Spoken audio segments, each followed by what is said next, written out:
ene familie zijn. I wanted to start with you what really happened in the beginning of creation in the garden. Wat gebeurde nou eigenlijk in de Hof van Eden in het begin? In such an environment, everything was so beautiful, created, with Adam and Eve there and all the animals, and they're meant to be controlled, everything in there, because God gave them authority to have authority over everything is in the garden. Ja, waar alles nog zo volmaakt was, waar Adam en Eva waren met de dieren en waar alles zo volmaakt en goed was. And the Lord gave His commands to Adam and Eve to say, from the garden, everything you need is set for the tree is in the middle. You should not touch it, you should not covet, you should not eat from it. Ja, hij zegt, en van alles in de hof mag je eten, maar van die ene boom, daar mag je niet van eten. Je mag het niet begeren, niet aanraken, niks. So it's important for us to understand that God gives us a command, and means a command for us to respect, to obey, and must be faithful. Ja, dus het is belangrijk dat we begrijpen dat wanneer God een gebod geeft, dat hij dat niet voor niks geeft. En dat het bedoeld is om te gehoorzamen en te respecteren. And so the devil, it was there, present too as well. En de duivel was er ook. And so, before we begin with this topic of this hour, I don't know how much time that I have. Well, we started a little late. We can have at least 3 quarters or a little more. Okay, like 40 minutes. So, before we begin, let's have a word of prayer. May the Lord help us to understand this passage of the Scripture. Dus laten we nog een gebed hebben.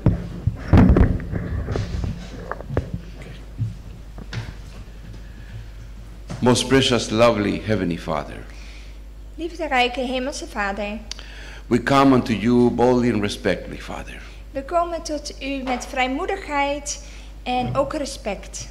for you to guide us and lead us at the service of this hour. Dat u ons leidt in deze dienst dit uur.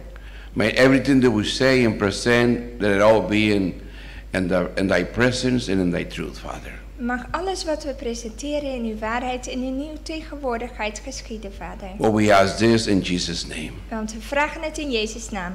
Amen. Amen.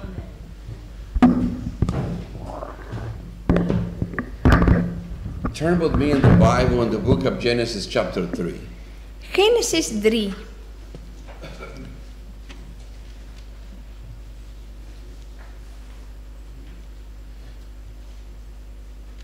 And we all in there, we can continue reading there. This is the beginning there, but now the serpent was more beauty than any beast of the field which God the Lord has made. De slang nu was de listigste onder alle dieren van het veld die de Heere God gemaakt had, vers 1. And the Lord God made, and he said unto the woman. This is continuing on verse 1.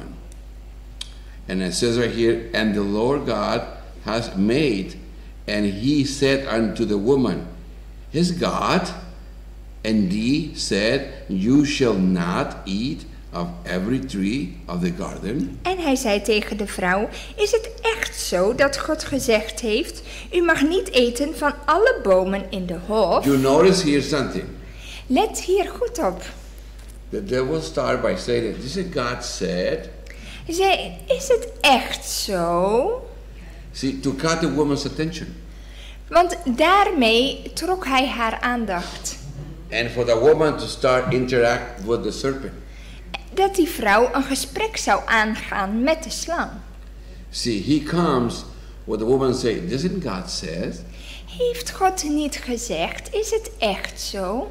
But see, he twists the word by saying, everything in the garden you can eat.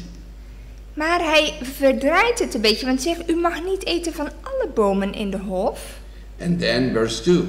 Vers 2. And the woman on verse 2 says, and the woman said unto the serpent, we may eat the fruits of the trees of the garden. En de vrouw zei tegen de slang, van de vrucht van de bomen in de hof mogen wij eten. Verse 3. Vers 3. But of the fruit of the tree which is in the midst, of the garden, God has said, you shall not eat it. Maar van de vrucht van de boom die in het midden van de hof staat, heeft God gezegd, u mag daarvan niet eten. Now you will touch it, En hem niet aanraken, lest you die. anders sterft u. Verse 4. Vers 4. Then the serpent said unto the woman, you will not surely die. Toen zei de slang tegen de vrouw, u zult zeker niet sterven. Verse 5. Vers 5. For God knows that in the day you eat of his, your eyes shall be knowing, open and good and evil. Maar God weet dat op de dag dat u daarvan eet, uw ogen geopend zullen worden en dat u als God zult zijn, goed en kwaad kennend.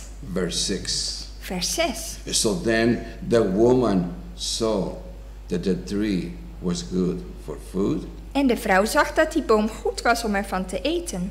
that was pleasant to the eye, Dat hij een lust was voor het oog. and a tree desirable Ja, een boom die begerenswaardig was. to make one wise. Om er verstandig door te She worden. took of that fruit En zij nam van zijn vrucht and ate, en at.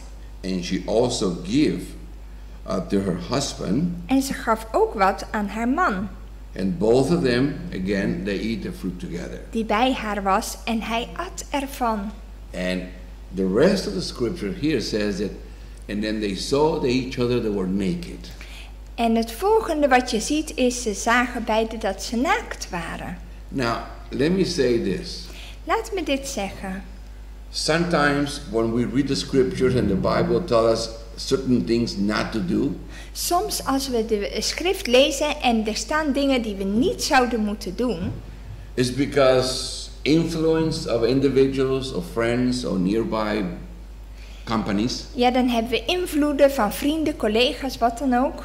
they will say to us, it's not so bad. Die zeggen tegen ons, nou, zo erg, zo serieus kan het toch niet zijn? Once in a while, it's okay. It's not a big deal. Als je het 1 keer in de zoveel tijd doet, is het toch niet erg? And that tells you this way and that person, and eventually you will participate. En uiteindelijk ga je meedoen. Does it not happen in reality? Gebeurt dat niet? Is dat niet de realiteit? This is what happened with the people we learn to smoke. Dat gebeurt. Zo leren mensen roken bijvoorbeeld. This happened to the people get addicted into alcohol. Dit gebeurt met mensen die alcohol drinken. This is what happened when the people get addicted into drugs. Als ze verslaafd worden aan drugs. And this is what happened when people start consuming products that stimulate. En dat ze Your body. stimulerende producten gaan gebruiken. And you become a slave into those items. En je wordt een slaaf van deze dingen. And you will develop habits. En je zult gewoonten ontwikkelen. Like a person who is beginning to be influenced by others in the office and socializing, drinking caffeine, coffee and tea and different things. Ja, dit sociale aspect is er. Kom, doe gezellig mee. En dan beginnen ze samen koffie te drinken.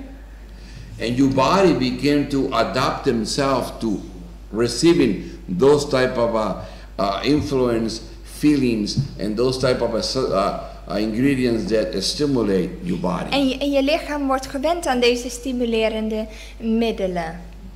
And since you become addicted into it, pretty soon wherever you go, you're looking for that cup of drink.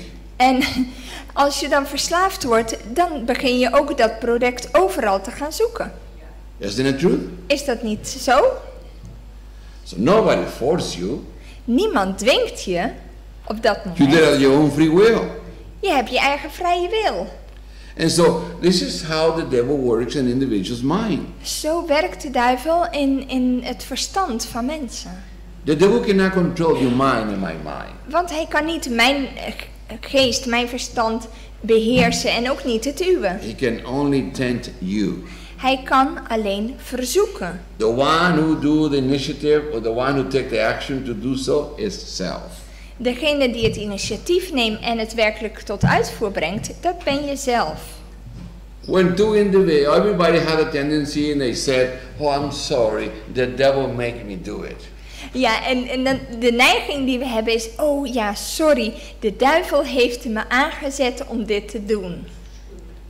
But let me say something to you. Maar laat me iets zeggen. When two individuals in church or in home beginning to argue, Als twee individuen thuis beginnen te argumenteren, te discussiëren. raising the voices to each other, En ze verheffen hun stem tegen show signs elkaar. of aggressiveness and rude to each other. Ze zijn ruw tegenover elkaar. Who is responsible there? Wie is dan It's verantwoordelijk? not the devil. Is dat de duivel? Self. Nee, dat is het eigen ik. But some tendency to ourselves to justify, we say, the devil make me do it. Maar we willen ons graag rechtvaardigen, dus geven we de duivel de schuld. Hij heeft me het laten doen, hij heeft me misleid. I was allow myself tempted, the devil tempted me, and that's what I did. De duivel heeft me verleid en daarom heb ik dit gedaan. No accountability whatsoever. Er is geen rekenschap, We need to be accountable and responsible when we do the actions that we take. want wij doen het zelf. So that's why the Lord says we are going to be judged. Daarom zegt de Heer dat wij geoordeeld zullen worden. And everything that we'll do, good things or bad things. En alles wat we doen, goede of ook slechte dingen, And that is going to determine what direction we're going. dat zal onze eindbestemming uitmaken. And so in here, as we continue on, En hier, als we in dus Genesis verder chapter gaan, 3, we realize that then he, as is on verse 10, we'll continue on verse 8. And they heard the sound of the Lord God walking in the garden. en kijk wat er staat in vers 8. Ze hoorden de stem van de Heer God die in de hof wandelde. And then the cool of the day, and Adam and his wife hide themselves from the presence of the Lord God among the trees of the garden. Bij de wind in de namiddag, toen verborgen Adam en zijn vrouw zich voor het aangezicht van de Heere God, te midden van de bomen in de hof. Obviously, it appears to be what the scriptures in here seems to me like Jesus, the Creator, and God, they come down and talk one-on-one to them in presence. Ja, het lijkt erop dat God dus altijd met hun persoonlijk sprak. En But- dat hij aanwezig was. But now something happened here. Maar nu gebeurt er iets. They hear the voice and the sound of God walking in the garden, and this time they are high from God. Ze horen de stem van de Heer en nu gaan ze zich voor hem verstoppen. What made them to hide from God? Waarom gaan ze zich nu ineens verstoppen? Disobedience, Het is ongehoorzaamheid, guilt. schuld. When husbands and wife or members of the family done something wrong, and you know that mom or dad or brother or sister they're going to find out, you hide from those. Ja, als je als man of vrouw of met je kinderen dingen te verbergen hebt, dan ga je je verstoppen.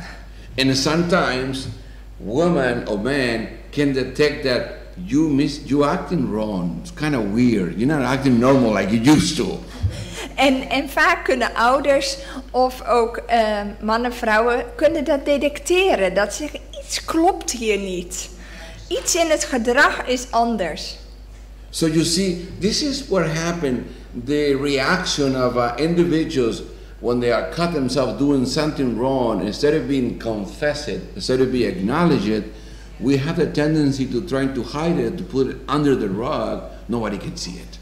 Ja, de reactie die wij als mensen hebben is dat we het onder de mat willen schuiven in plaats van dat we er open en eerlijk vooruit komen.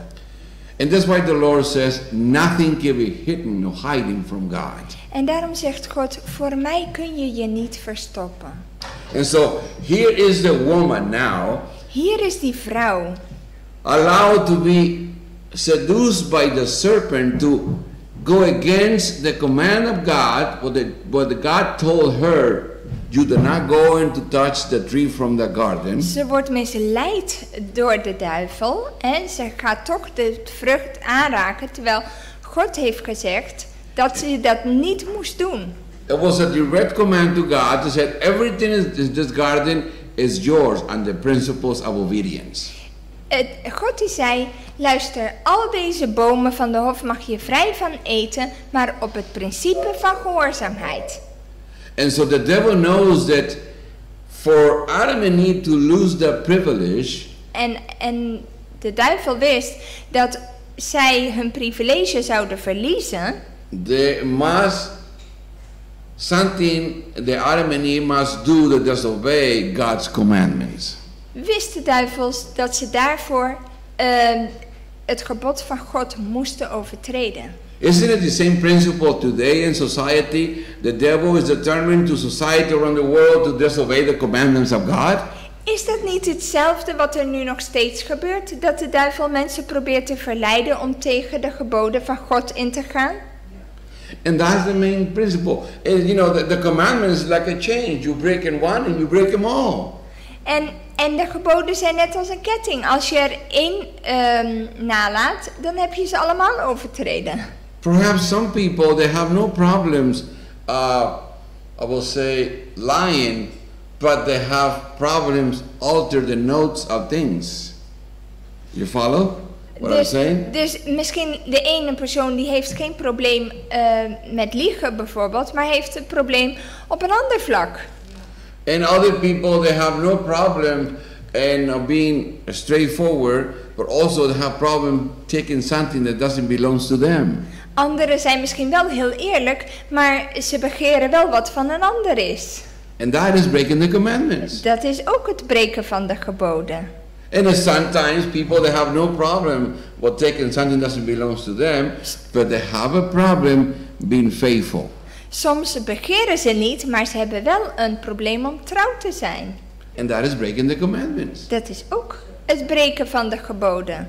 And so this is all the things and in the world going on that is common sense. I grew up in a culture in the old days that you don't need to sign contract to do an agreement with somebody else. Just you give them the word and that was enough. Ja, vroeger ging het zo, in ieder geval zoals ik opgegroeid ben, daar had je niet al die contracten om te ondertekenen. Je gaf gewoon je woord. And you will say, no, I must do that because I give my word that I will do it. En je zei niet, nou, ik doe het omdat ik het ondertekend heb, maar nee, ik heb mijn woord gegeven.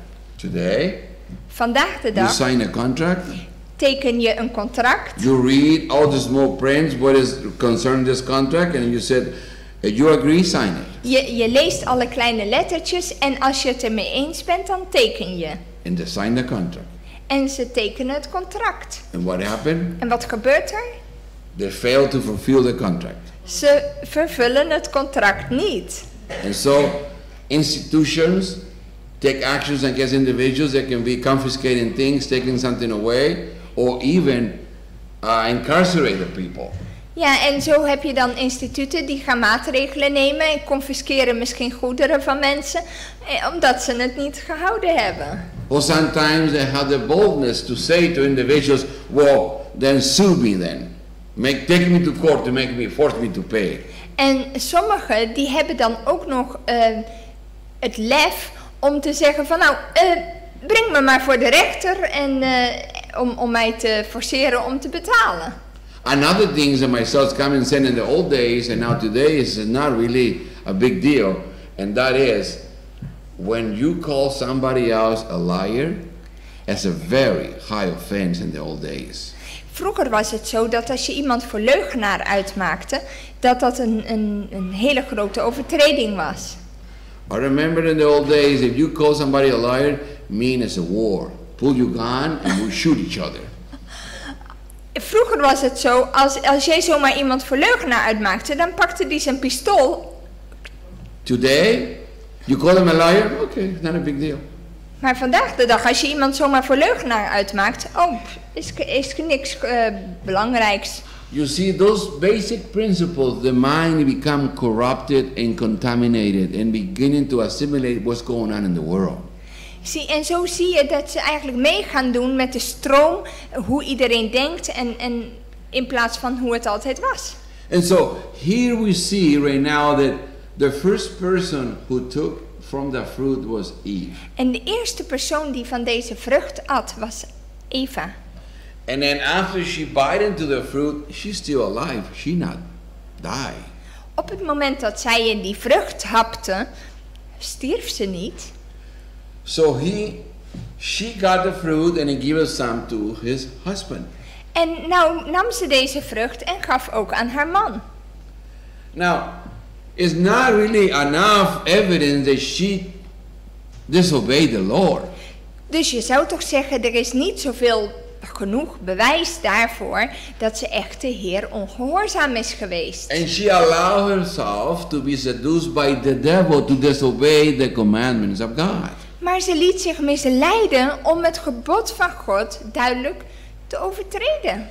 And so, instead of being faithful to the Lord and obedient, now she allowed the devil influence on her to disobey God and to even take the action to take the fruit and eat it. You are a bit long in the sentence. Yeah, say it again. See, not only this. Dus niet alleen dit. Disobey God. Ze ging God ongehoorzaam zijn. Allow herself to be seduced by the serpent. Ze liet zich misleiden door de duivel. To disobey God.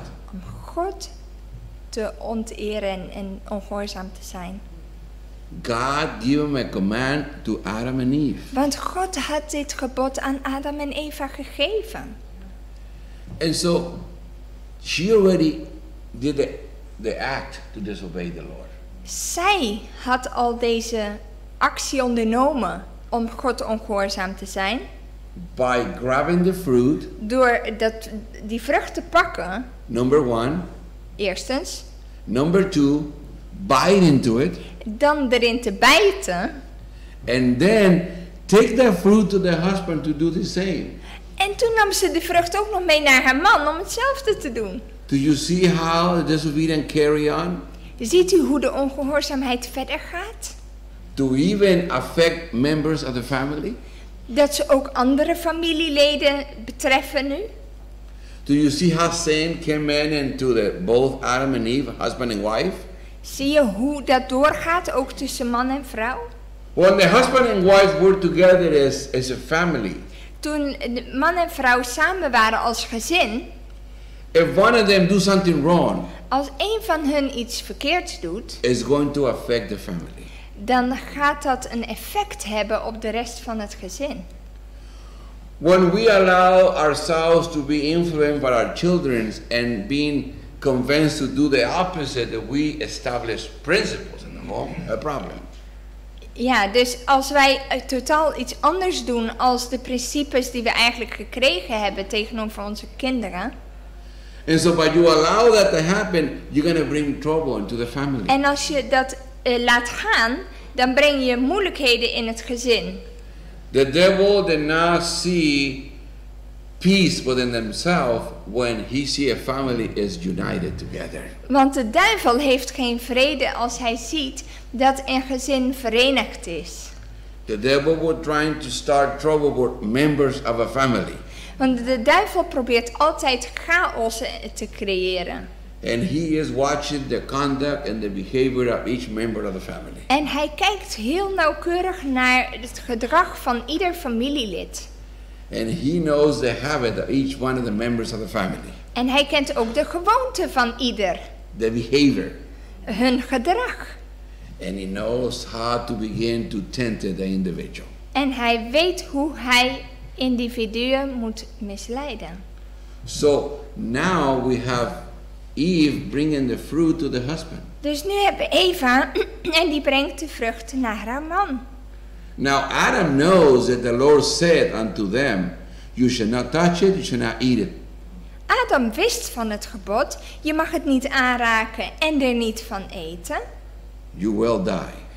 Want je zult zeker sterven.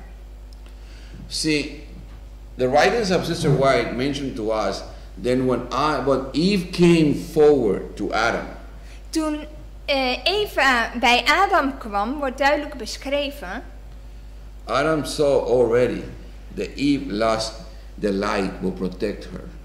Adam zag dat Eva het licht wat om haar was al verloren had.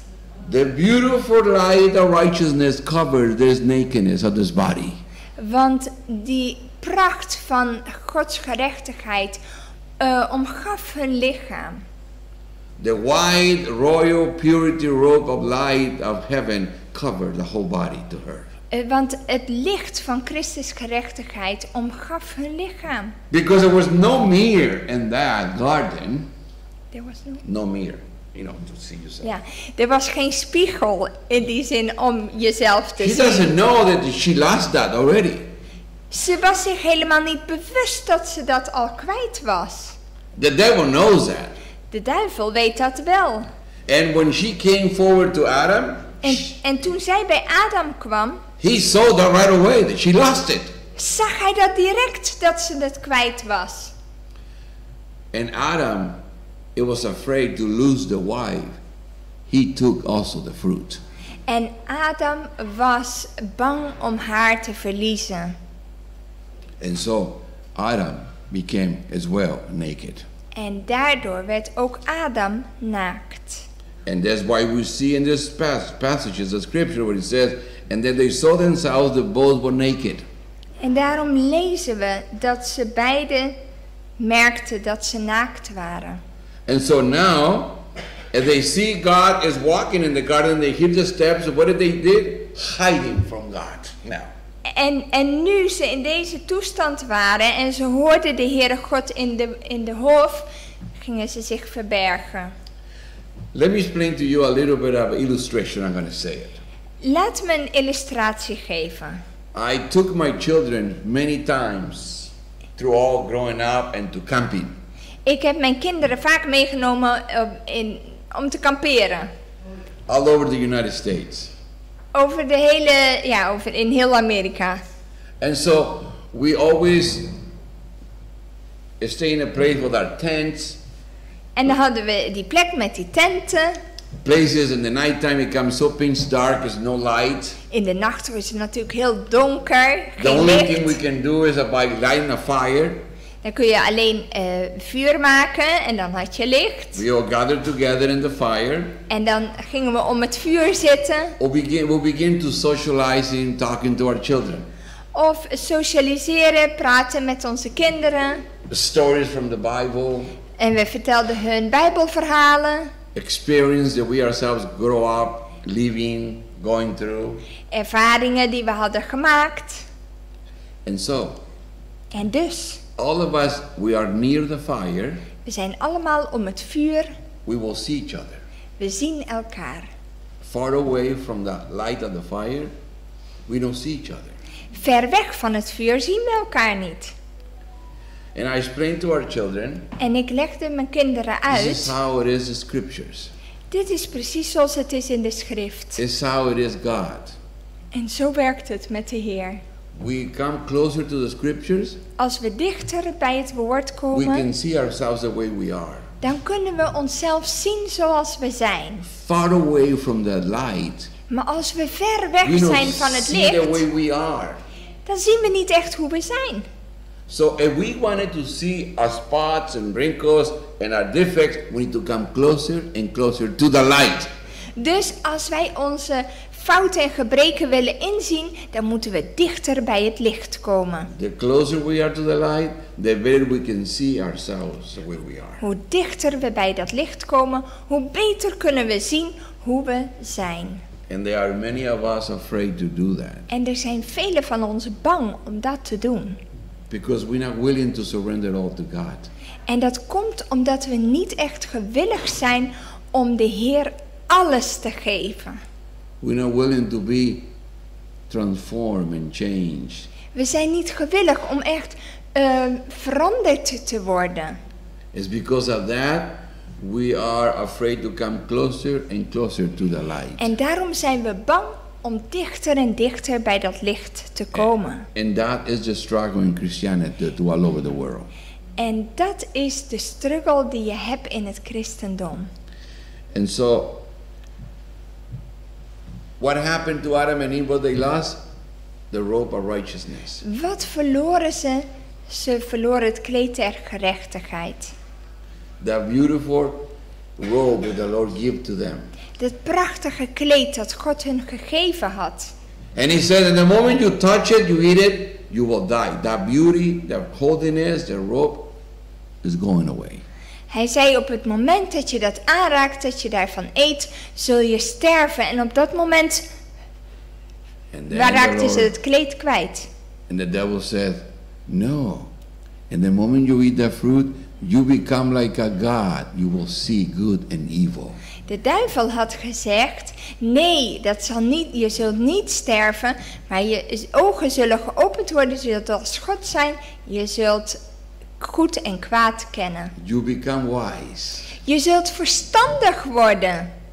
And so, they don't know the meaning of that, so the devil tempted Eve to do so.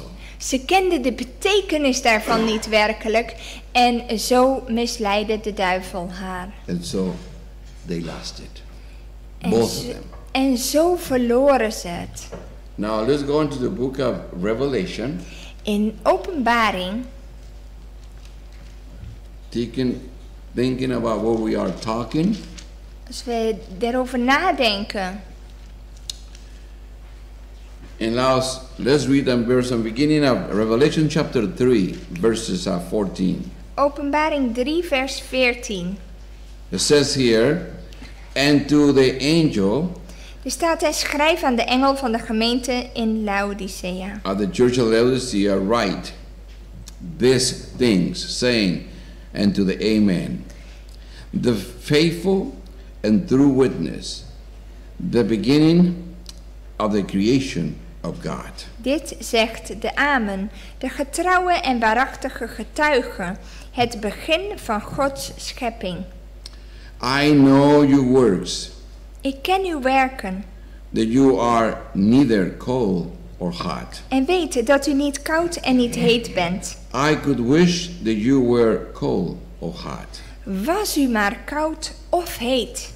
So then, because you are lukewarm Maar omdat u lauw bent and neither cold or hot, en niet koud en ook niet heet, I will vomit you out of my mouth. zal ik u uit mijn mond spuwen. This is a sign to say, we make the Lord what? Sick, isn't it? We maken de Heere ziek. When you are eating something, it's not settled right in the stomach. What is the reaction of the body? Want als je iets eet wat niet goed is, wat is dan je reactie? Vomit it out, isn't it? This is what happened here. Dan ga je het uitspugen niet. En dat is wat je hier ziet. Dan ga je overgeven. It's no way to overpass the supervision of God in everything that we do.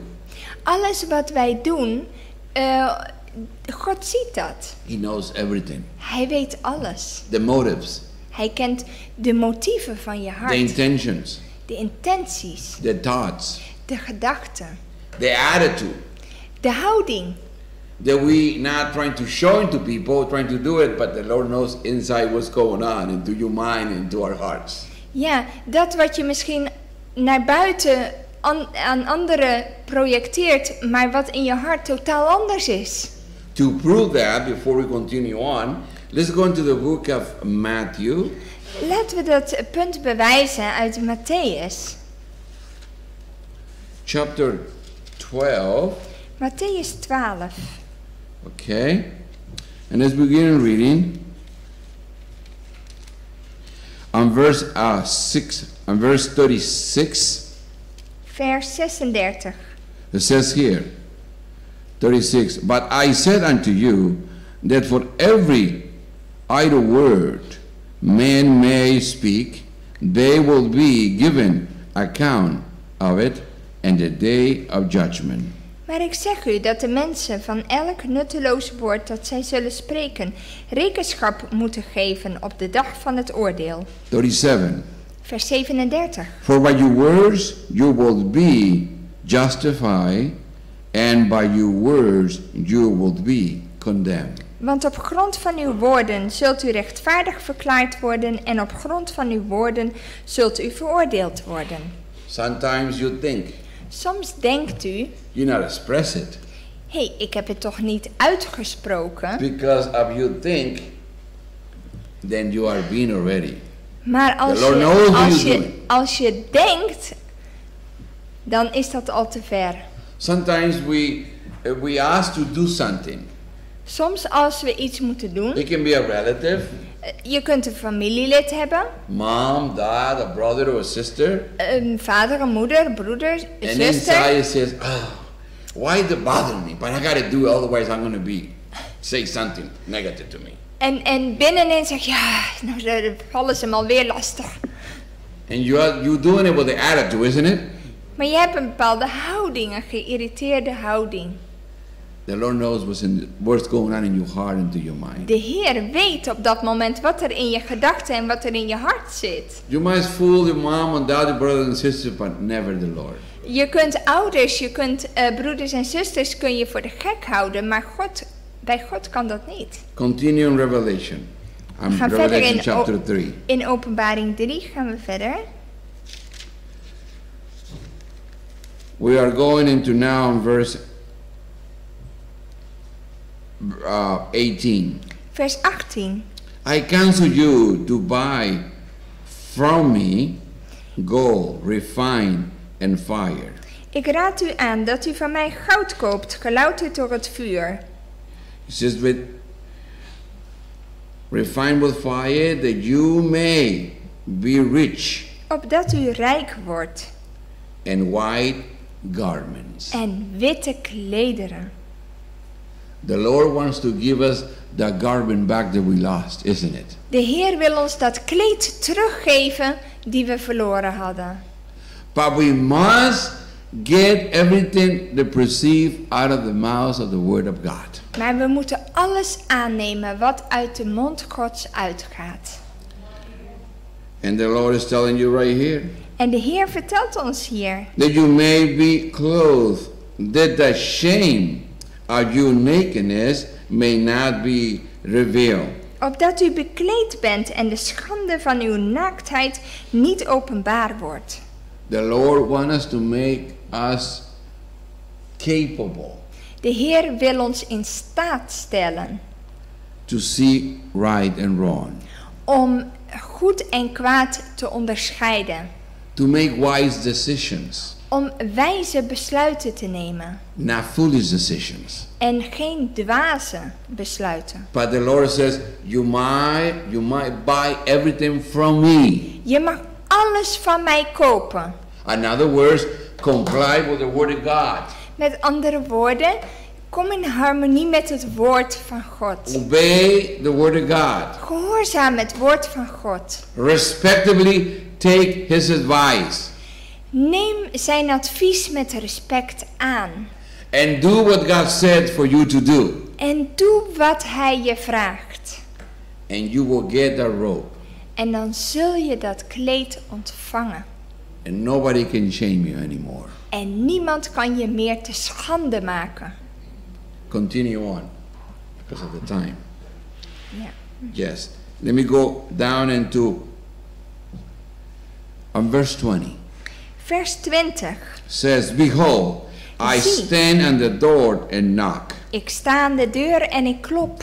If anyone hears my voice Als iemand mijn stem hoort and open the door, en de deur opent, I will come zal ik bij hem binnenkomen unto him and eat with him, en de maaltijd met hem gebruiken and he with me. en hij met mij. The Lord is knocking, De Heer klopt and you have the only way en, to that happen. en u heeft de sleutel om dat te laten gebeuren. The doorknob is inside of you.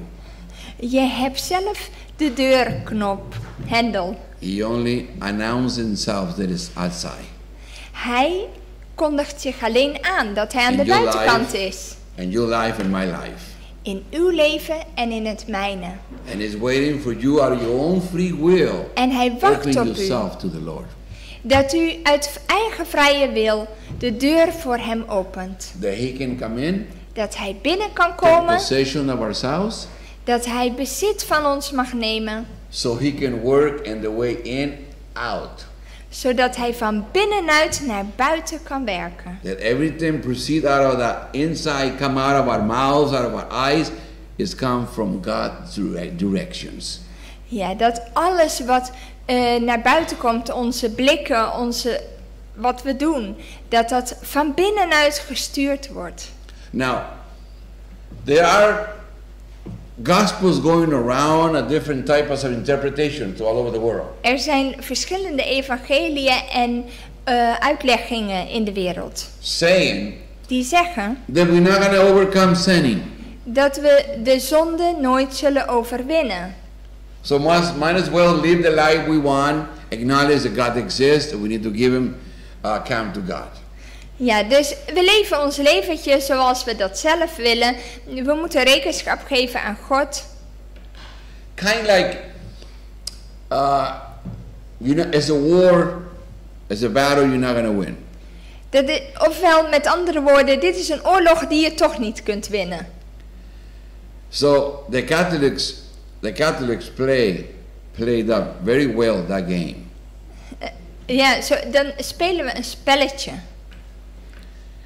And what happened? Wat gebeurt er?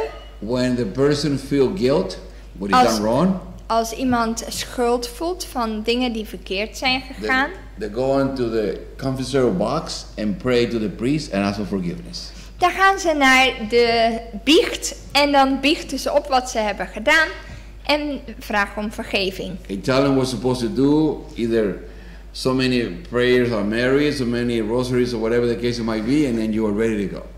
Ja, en wat er dan gebeurt, dan vertelt de priester, ze moeten zoveel keer gebed aan Maria richten of zoveel rozenkransen of weet ik wat. Therefore, en dan trying to tell you that you need the church to be saved. En dan zeggen ze, ja, je hebt de kerk nodig om gered te worden.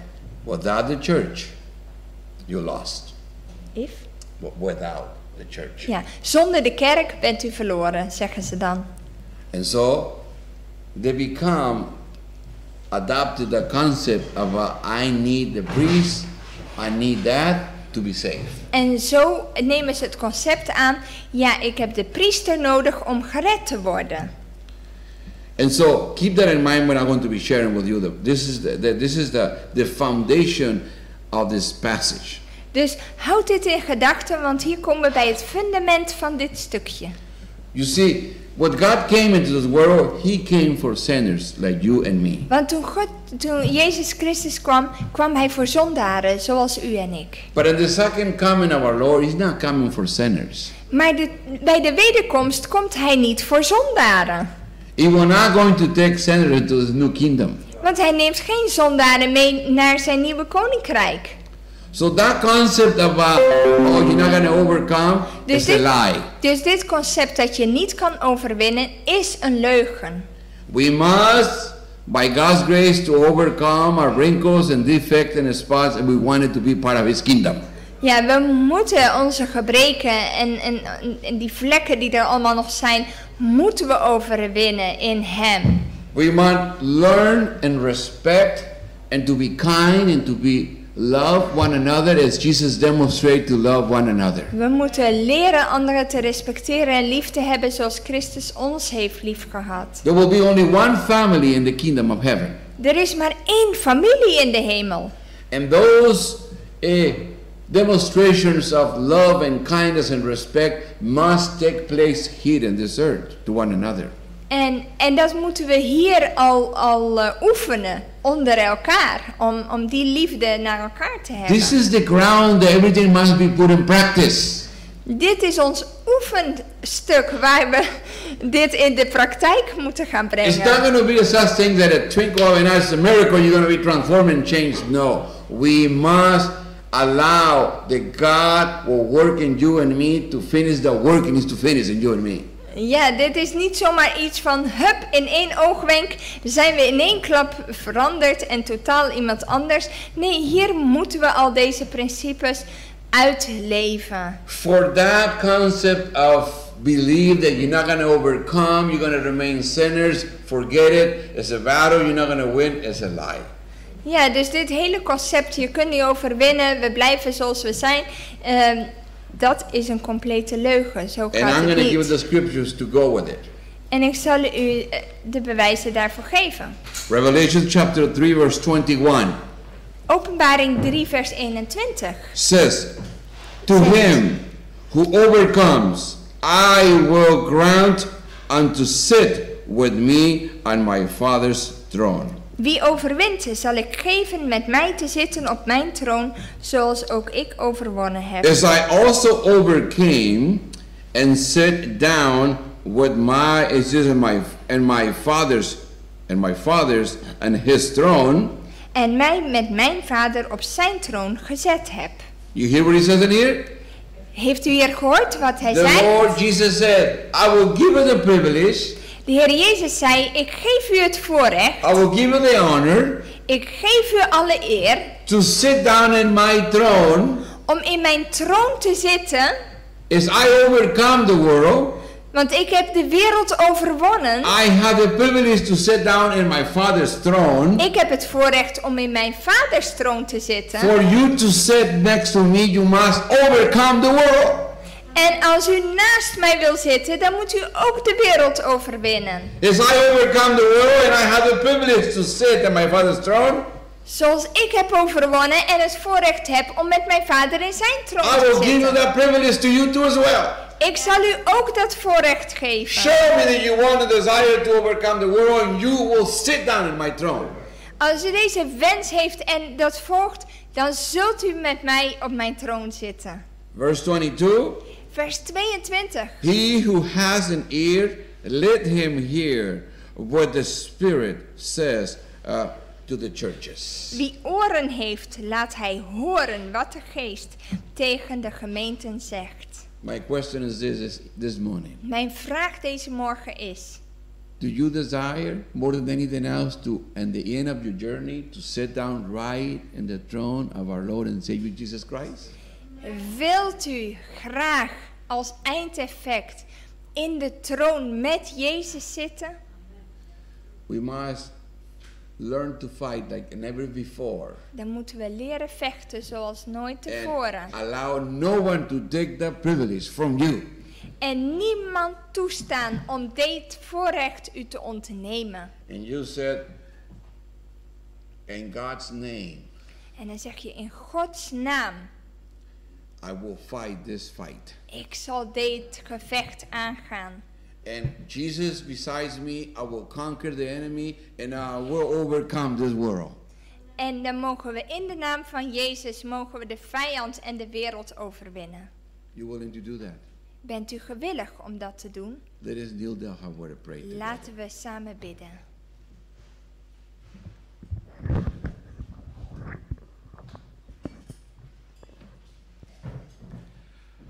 Oh, precious, lovely Heavenly Father. Kostbare Hemelse Vader, Without you, Father, we cannot do nothing. zonder u, Vader, kunnen we helemaal niets doen.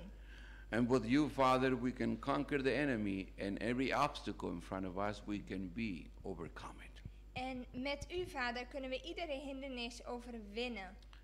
Help us, Lord, to be faithful. Help ons om trouw te zijn. Give us the strength to overcome the obstacles. Geef ons de kracht om obstakels te overwinnen.